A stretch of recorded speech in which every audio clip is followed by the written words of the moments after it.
সেই বুড়ি শুনেছে মক্কায় এক জাদুকর এসেছে। যেই জাদুকর যার সাথেই সাক্ষাৎ করে তার ধর্ম ছিনিয়ে নেয়। বুড়ি সেই জাদুকর থেকে পলায়ন করছিল এই ভয়ে যে সেই জাদুকর যেন তার বাপদাদার ধর্ম তার কাছ থেকে ছিনিয়ে নিতে না পারে। হঠাৎ সেই রাস্তা দিয়ে মহানবী সাল্লাল্লাহু আলাইহি ওয়াসাল্লাম যাচ্ছিলেন।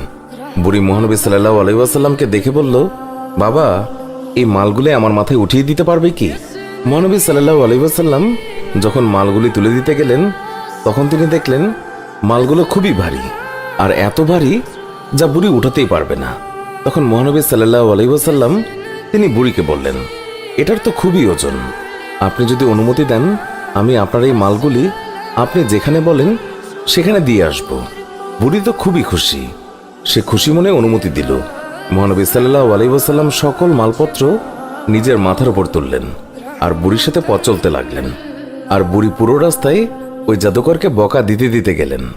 মহানবী সাল্লাল্লাহু আলাইহি ওয়াসাল্লাম বুঝলেন বুড়ি কার ওপর প্রচন্ড রেগে আছেন।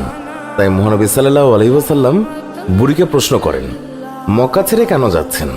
বুড়ি বলল, আমি শুনেছি মক্কায় এক জাদুকর এসেছে যে মানুষের ধর্ম লুটে নিচ্ছে। আমি সারা জীবন মূর্তি পূজা করেছি, আমার বাপদাদা তারাও মূর্তি পূজা করেছে। আমি চাই না আমার এই বয়সে বাপদাদার ধর্ম আমার কাছ থেকে ছিনিয়ে নিক, তাই আমি মক্কা শহর ছেড়ে চলে যাচ্ছি। মহানবী সাল্লাল্লাহু আলাইহি ওয়াসাল্লাম বুড়ির কথা শুনে তার মাল ফেরত দেননি, বরং যত্নের সাথে মাথায় করে বুড়ির সব মালামাল বহন করে নিয়ে গেলেন। বুড়ির গন্তব্যে তার মালামাল পৌঁছে দিয়ে মহানবী সাল্লাল্লাহু আলাইহি ওয়াসাল্লাম চলে আসার সময় বুড়ি জিজ্ঞাসা করল, বাবা, তুমি আমার জন্য এত কষ্ট করেছ, তোমার নামটা তো বলো, যাতে আমি লোকদেরকে তোমার নাম বলে প্রশংসা করতে পারি।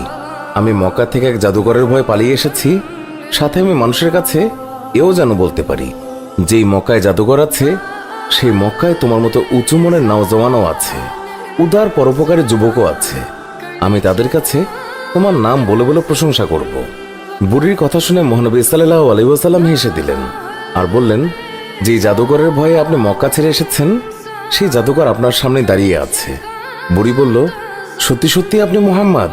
হুজুর বললেন, হ্যাঁ, আমি সেই মুহাম্মদ।